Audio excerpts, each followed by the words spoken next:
In this video, we're going to look at the concept of postponement. So, what postponement is, it's a strategy, and specifically a supply chain strategy where you delay adding the final differentiating components or features of the product until the very latest possible moment, just like you see up on the screen. So, an example of a product made for a postponement strategy would be something like a printer. Printer itself is the same, the engine's the same. What's different is the power cord based on the country the product will be shipped to, as well as any country language specific labels and instructions that we might find.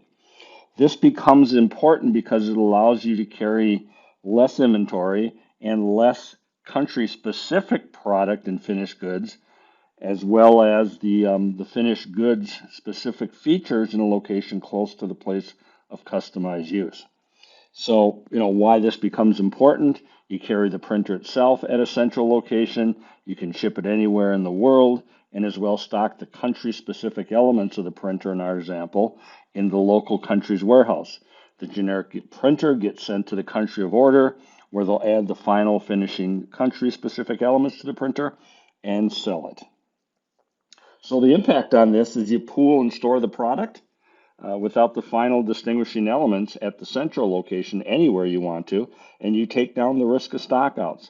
This also reduces how much you need to stock at the final point of stock locations, and thereby take down the risk of obsolescence as well. So here's some additional examples. We mentioned the drills and printers, but electronics such as flat screen TVs, where they just put on a different label for private branding. Appliances will do the same thing. Manufacturers will make the same product for multiple retailers. Fast-moving fashion, as an example, in clothing, where some of the fast-moving and fashion manufacturers will put different labels on for private labeling.